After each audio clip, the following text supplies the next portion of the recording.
there are three types of reliability और ये हर जगह आपको मिलेगा।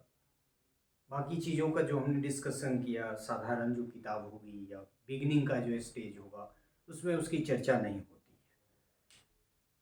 तो जो वाइडली यूज्ड है उसमें वही तीन है। पहला टेस्ट रीटेस्ट,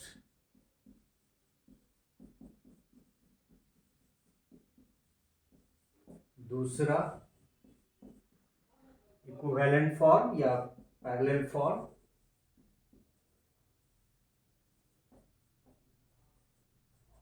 और तीसरा स्प्लिट हाफ।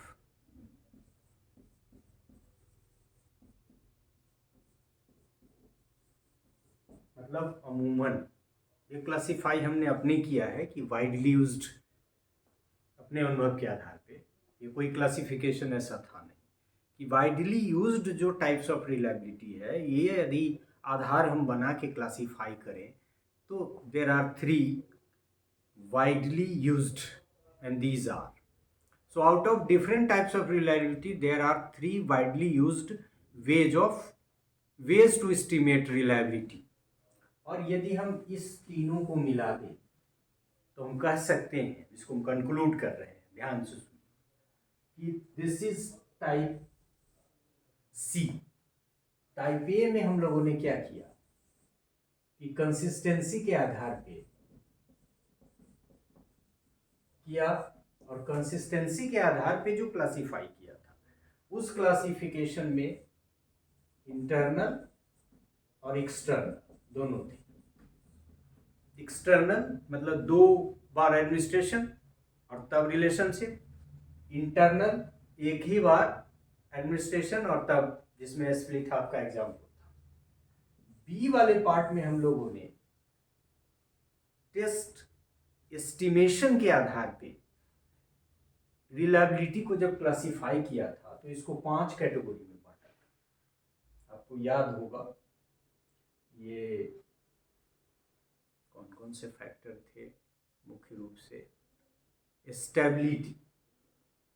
स्टेबिलिटी था, दूसरा इक्विवेलेंस था, तीसरा स्टेबिलिटी और इक्विवेलेंस टुगेदर था, और चौथा जो भी हम लोगों ने डिस्कस किया वो आपका था इंटरनल कंसिस्टेंसी। सिर्फ अलग से रिपीट हुआ था, उसमें भी एग्जाम्पल्स आपने तीनों के लिए थे।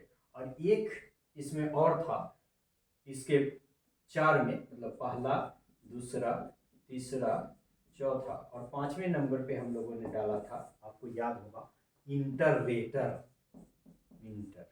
मतलब 2, 5, 7 आदमी, सब आदमी अपना रेटिंग करेगा उसके आधार पे। क्योंकि इसमें बहुत ज़्यादा कुछ है नहीं। इंटर रेटिंग का मतलब है कि more experts will be there, they will ये rate the reliability coefficient as their own, और फिर उसको निकाला जाएगा। तो ये 5 था, इसका डिस्कशन हम सेपरेट लेक्चर के रूप में नहीं कर रहे हैं। यहाँ हम ये आपको कह रहे हैं कि now we shall discuss 6 types of reliability based upon all these 3 types of classification। 3 तो यहाँ है भी, ये दोनों आप देख रहे हैं कि यहाँ से भी आ रहा है, ये तीनों, इस तीनों का पार्ट है। और फिर यहाँ एक्सटर्नल वाला जो पार्ट है, इसका ये पार्ट है। ये आपका इंटरनल में स्प्लिट हाफ आ जा रहा है, और इंटरनल में और भी 2 थे, वुडर रिचर्डसन और फिर क्रोनबेच अल्फा। और फिर इस 5 के अलावा पहला, दूसरा, तीसरा, चौथा, 5वां, यहाँ हम इंटररेटर को भी डिस्कस करेंगे। So all together, individually, along with its merits and limitations, we shall discuss 6 types of reliability, methods of reliability estimate, and that will be 3 ये, बाकी ये 3, 6, और उसके मेरिट्स एंड लिमिटेशंस को भी हम लोग अलग अलग डिस्कस करेंगे, थोड़ा विस्तार देने के लिए। सो 6 this lecture along with its merit and along with its discussion, so all together ये 3 लेक्चर्स डिफरेंटली, मेरिट्स को भी अलग कर देंगे, उसमें छोटा छोटा हो जाएगा और थोड़ा ज़्यादा हम लोग एक्सप्लेन करेंगे। वन गो करने में बहुत सारी चीज़ों को छोड़ना भी पड़ता है। So we shall discuss different types of reliability, and that will be 6 in number individually along with its merit in one part and limitations in one part. So 6 into 3 is equal to 18 parts.